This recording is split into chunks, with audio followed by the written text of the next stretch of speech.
What if I told you the most common piece of advice in ice fishing is flat out wrong? You know the one. If you're not on fish, keep moving. Drill, drill, drill. We're going to talk about that today. We're going to talk about the run and gun strategy and why drilling 100 holes might be the worst thing you can do for your catch rate.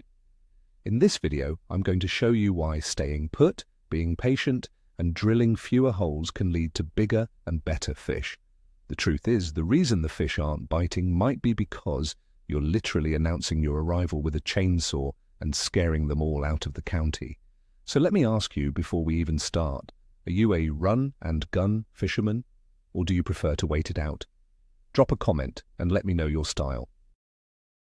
Look, we all want to catch more fish, and for decades, the run and gun method has been sold to us as the most aggressive, most effective way to locate active schools. It's ingrained in our fishing culture. Turn on any fishing show and you'll see some pro zipping around on a snowmobile, drilling the lake like it's Swiss cheese. We've all been told, if you don't get a bite in 15 minutes, you're wasting your time. Move.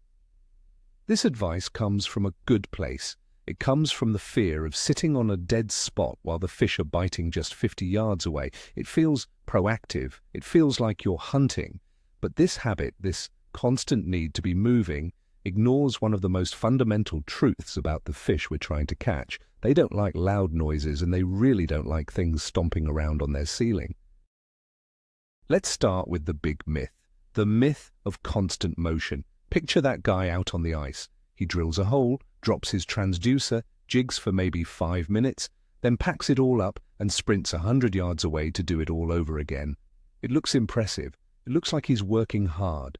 And the logic seems sound on the surface. If you cover more ground, you increase your odds of stumbling upon a school of active, biting fish. It's a numbers game, right? But this approach treats fish like they're just sitting there, waiting, completely unaware of the chaos happening above them. It fails to account for the single biggest factor in spooking fish: sound. All of that drilling, all of that running, it's not a silent search. It's a loud, disruptive invasion into their world. We need to stop thinking about covering water and start thinking about how our presence impacts that water. So let's talk about the sound below the ice. Water is an incredible conductor of sound. In fact, sound travels about 4.5 times faster in water than it does in air. That auger of yours, whether it's gas, electric, or even a hand auger to some extent, isn't just cutting a hole, it's sending a massive shockwave of noise and vibration through the entire water column. To a fish, that sound is unnatural and alarming. Think about it from their perspective. It's a quiet, muffled world down there, and then suddenly a deafening grinding and roaring starts right above their heads. This isn't a dinner bell. For most fish, especially larger, more cautious predators, it's a massive red flag. It's a signal that says danger is here, it's time to leave. And they don't just swim 10 feet away, they can clear out of the area completely. This brings us to a simple point. Fish aren't stupid, they're spooky. They are prey animals for the most part, hardwired for survival. Their instincts scream at them to flee from loud, sudden, and unnatural events. Your auger is the definition of that. When you drill a hole, you're not just creating an access point for your lure, you're creating a zone of high alert around you. Fish that were comfortably holding on a piece of structure will either hunker down and refuse to bite, or they'll simply vacate the premises. You could have just drilled a hole right on top of the biggest school of perch in the lake, but by the time your lure gets down there, they're already moving off, spooked by the commotion you just made. They're not gone forever, but they need time to feel safe again. And it's not just the sound. Let's talk about the pressure wave effect. Every step you take, every time you drop your gear on the ice, you send vibrations down through the water. The ice acts like a giant drumhead. Fish are incredibly sensitive to these pressure changes through their lateral line. It's how they detect predators and prey. When you're running around, drilling hole after hole, you are creating a constant disturbance. Imagine you're in your living room and someone is stomping around on your roof, occasionally drilling holes through it. Would you feel safe and comfortable enough to eat? Probably not. You'd be on edge, looking for a way out. That's exactly what the fish are experiencing. Constant pressure and vibration from above tells them that the area is not safe. Now, I know what you're thinking, but I see the pros on TV doing it all the time. And you're right, they do. But we have to understand that tournament fishing is a completely different beast. Those guys are on a clock. They have 8 hours to find the 5 biggest fish, and they're often on massive bodies of water. Their run and gun strategy is a high-risk, high-reward tactic born of necessity. They might drill 150 holes to find 2 or 3 key spots. But you're not fishing in a tournament. You're out there to enjoy your day and hopefully catch a nice meal. You don't need to fish with that same level of frantic energy. In fact, for the average angler, adopting a pro's tournament strategy is often counterproductive. It leads to more work for fewer fish. So let's finally debunk that infamous 15-minute rule. The idea that if you don't get a bite in 15 minutes, the fish aren't there and you have to move. This is probably the most damaging piece of advice in ice fishing. Where did it even come from?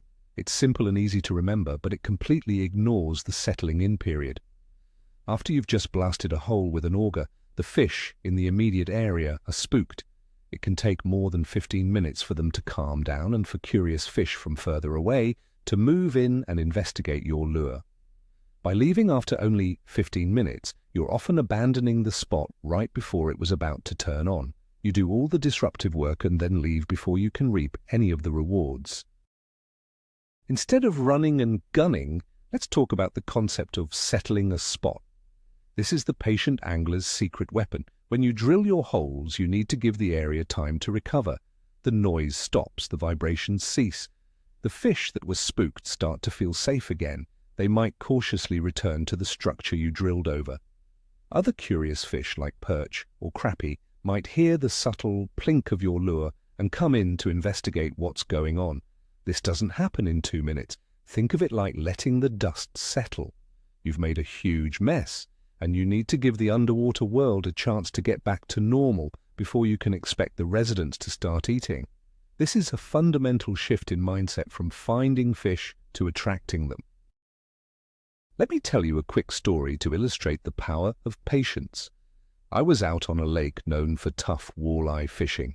My buddy, who's a die-hard run-and-gun guy, was going crazy. He must have drilled 30 holes in the first 2 hours, running all over this point, marking fish on his flasher for a second before they'd vanish. Meanwhile, I drilled my 2 holes on the edge of the structure, sat on my bucket, and waited.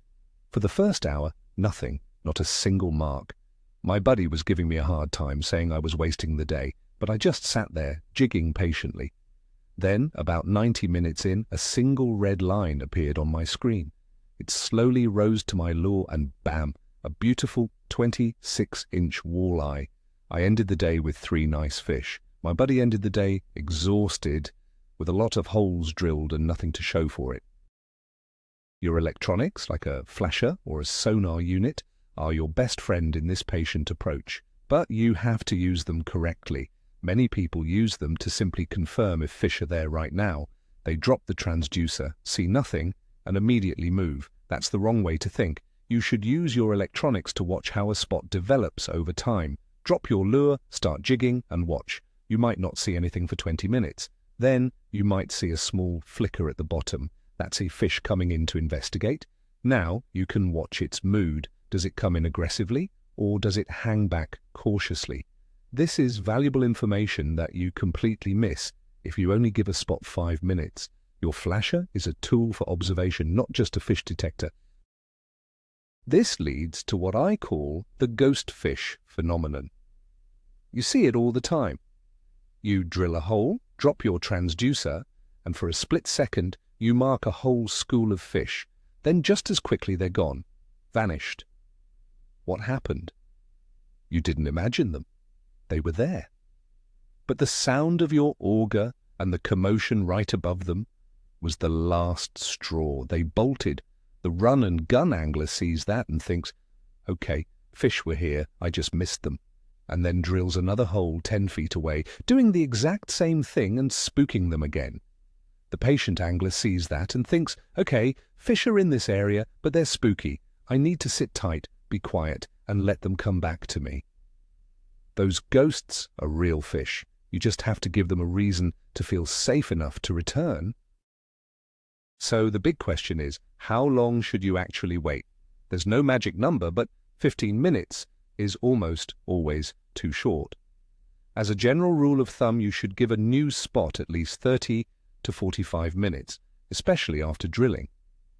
If you're marking fish that just won't commit, you might want to stay even longer and try changing up your lure or jigging cadence. For wary species like walleye or lake trout, I've often waited over an hour in a promising spot before getting that first bite.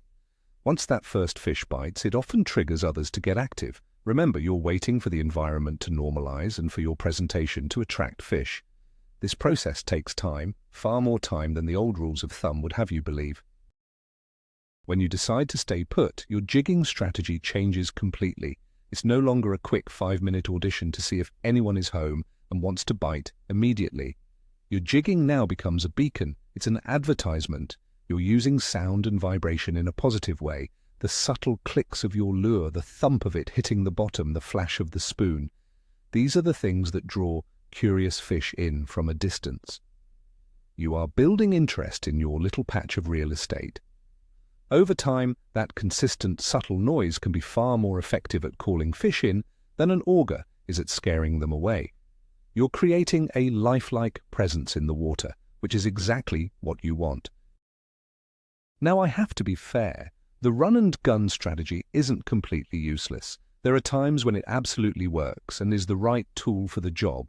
For example, if you're on a massive, unfamiliar body of water with huge, featureless flats, sitting in one spot might be a waste of time.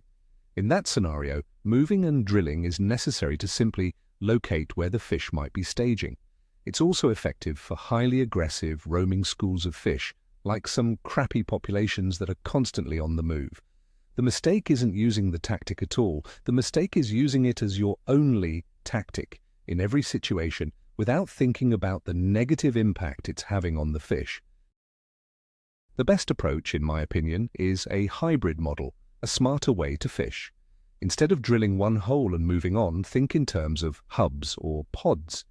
Go to a promising piece of structure, like a point or an inside turn, and drill a small cluster of 4 to 5 holes. Drill them all at once, get the noise over with, then fish that little hub quietly and thoroughly. Hop from hole to hole within that small zone. Give that area a solid hour or two. Fish it patiently. If, after all that, you've seen nothing and have no confidence in the spot, then you make a significant move.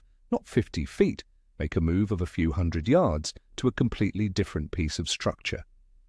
Then repeat the process. This is a much more strategic and less disruptive way to hunt for fish.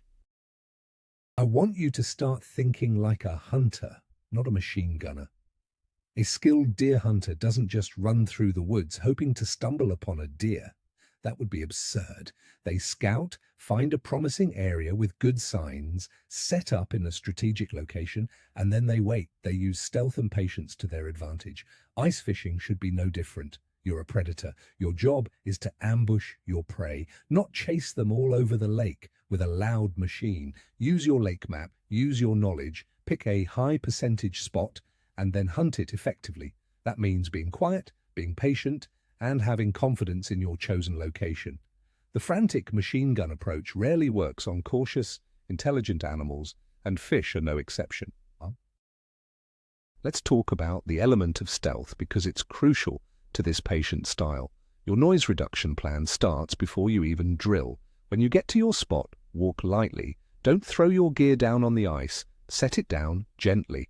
When you drill your cluster of holes, get it done and then shut the auger off. Don't let it sit there idling. Once you're set up, minimize your movement. If you're going to hole hop within your little zone, consider using a hand auger to reopen old holes quietly instead of firing up the power auger again. Every little bit of noise you reduce increases your chances of a fish feeling safe enough to come check out your lure. It's the small details that separate the consistently successful anglers from the ones who just get lucky once in a while.